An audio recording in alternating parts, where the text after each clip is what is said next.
Assalamualaikum Pak Ustadz. Waalaikumsalam warahmatullahi wabarakatuh.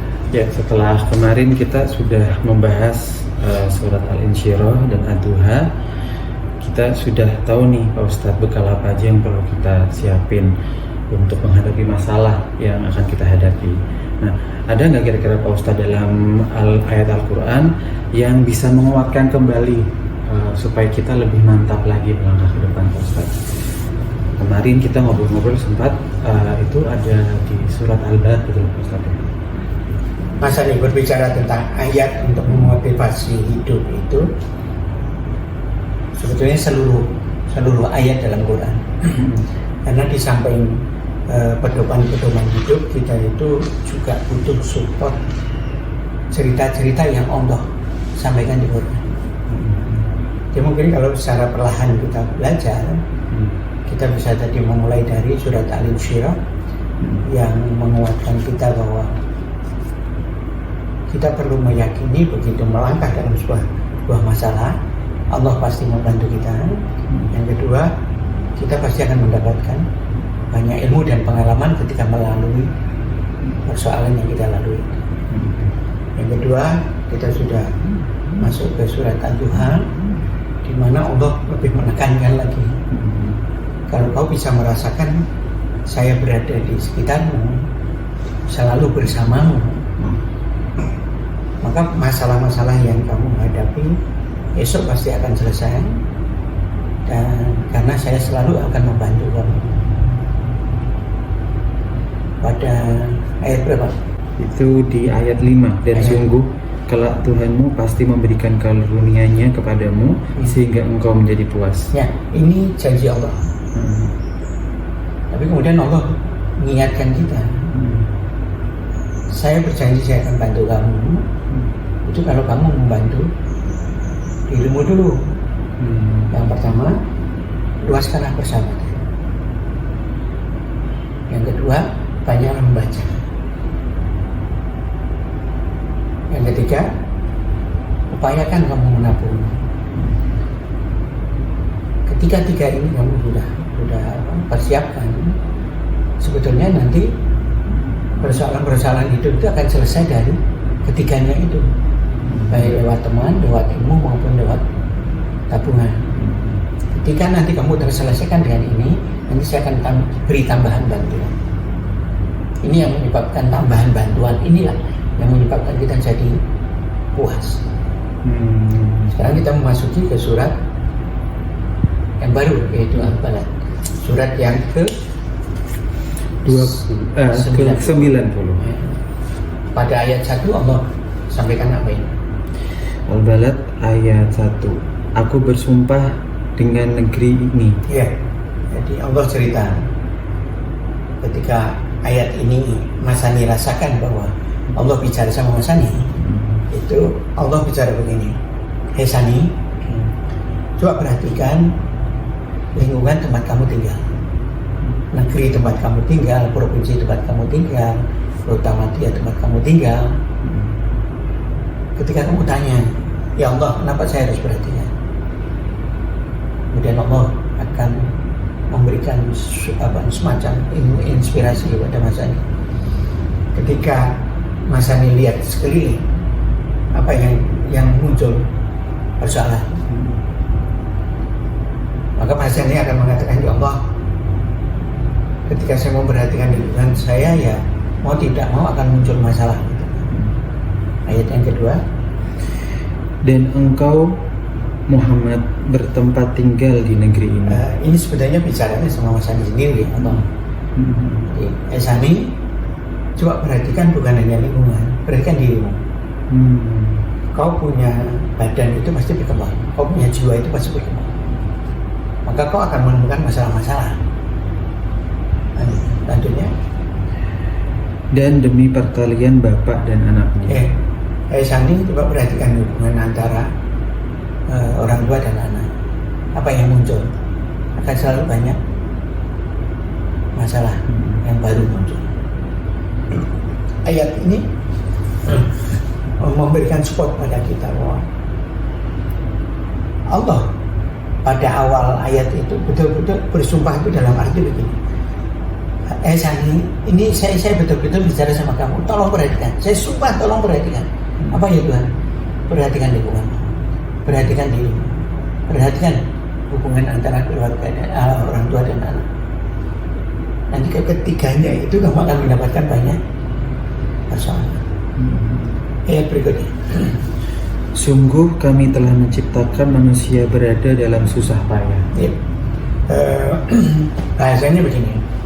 Sani, kalau kau ingin menyelesaikan masalah yang tiga itu, kalau mau ada masalah yang muncul dari tiga itu, maka kamu harus punya bekal satu, yaitu kamu harus punya jiwa susah payah. Ketika kamu sedang istirahat duduk melihat sebuah masalah, kau harus mengatakan pada dirimu, saya harus bergerak sekarang, saya harus bangun, saya harus bergerak untuk menyelesaikan masalah itu. Jiwa itu yang Allah inginkan muncul pada pribadi kita, dan jiwa itu harus dibangkitkan oleh orang tua jika orang tua ingin anaknya bisa menyelesaikan masalah di kemudian hari dan cepat. Jadi punya jiwa susah payah, bukan hanya rajin, lebih dari rajin. Nah, jiwa susah payah ini nanti akan memunculkan apa misalnya keterampilan. Masanya diminta oleh ibu contohnya, coba iris gampang, atau iris apa saja, timun apa. Begitu terbiasa untuk motong, punya keinginan, punya semangat, nanti lama-lama akan terampil. Diminta untuk memperbaiki, orang tua minta masanya untuk bantu saya untuk memperbaiki sepeda ini atau motor ini. Nanti lama-kelamaan akan muncul keterampilan. Ini yang Allah minta kepada kita. Udah masuk ayat berikutnya. Apakah dia itu mengira bahwa tidak ada sesuatu pun yang berkuasa atasnya? Bahasanya begini, ada orang yang sehari-harinya bersusah payah, tapi ternyata dia tidak mendapatkan hasil. Dia merasa tidak mendapatkan hasil seperti yang dia inginkan.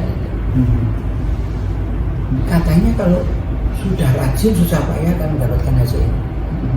Kita lihat orang yang hidup di pedesaan, itu berangkat ke sawah dari jam 7, istirahat sebentar di siang hari, kemudian dilanjutkan jam 3 baru pulang gitu. Sekitar jam 3 jam 4 pulang. Itu kira-kira hasilnya sepadan enggak dengan jerih payah dia? Seringkali kadang tidak sebanding. Coba ketika dia punya alat elektronik rusak gitu, dipanggil apanya, tukang servis. Iya, tukang servis. Udah gitu 100.000, dia kan kaget gitu. Kok bisa? Saya kerja seharian saya dapatkan sekian. Sebentar dia kerja hanya berapa detik, berapa menit. Itu ada orang yang sampai berpikiran seperti ini. Ayatnya seperti itu. Kemudian Allah tanya, ketika kau merasakan hasil kerjamu tidak sepadan dengan kerjamu keras, maka Allah bertanya, apa kamu tidak merasa bahwa ada kekuatan besar yang siap membantu kamu? Yaitu Allah. Mengapa dalam hidup bekerja dengan kekuatan sendiri?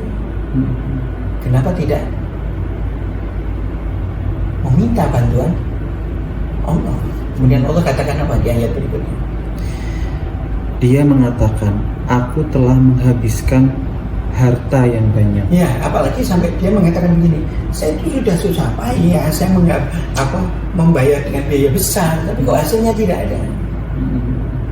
Kemudian Allah tanya lagi, apakah dia mengira bahwa tidak ada sesuatu pun yang melihatnya? Ya, ini untuk yang kedua kali Tuhan bertanya gitu. Apa kamu tidak merasa bahwa ada kekuatan besar yang siap bantu kamu? Maka pasti jawabannya dia apa? Sudah, saya merasa kekuatan besar itu ada pada Tuhan. Yang saya lakukan adalah saya berdoa. Maka slogan saya adalah bekerja dan berdoa. Maka Tuhan mengingatkan dia. Betul, berdoa itu penting. Tapi ada hal yang harus kamu lakukan, yang itu perintah saya, itu belum kamu lakukan. Ketika orang itu bertanya, itu kan, selain saya bekerja dan berdoa, apa yang harus saya lakukan? Kemudian ayat berikutnya muncul. Bukankah kami telah menjadikan untuknya sepasang mata? Iya, jadi Allah negur orang itu. Kamu kalau hanya bekerja keras saja, masih belum lengkap.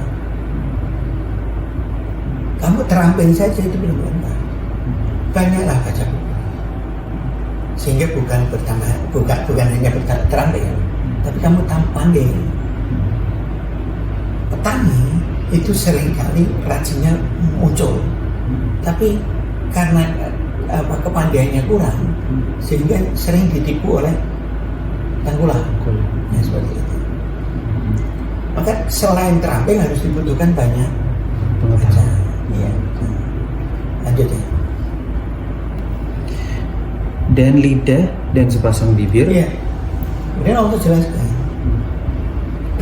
ketika keterampilanmu kamu padu dengan kepandaianmu karena banyak baca, cari informasi, maka ada satu hal lagi yang harus kamu lakukan. Apa itu? Gerakan lidah dan dua bibir itu untuk berdiskusi dengan orang lain. Inilah kesempurnaan hidup seseorang ketika mau menghadapi masalah. Jadi kamu harus juga cari orang-orang yang profesinya sama dengan kamu. Dia juga rajin, dia juga banyak baca. Ayo berdiskusi. Jadi kamu terampil, kamu pandai, kamu bisa transfer ilmu kepada orang lain pun mentransfer ilmunya kepada dan pengalamannya kepada kamu.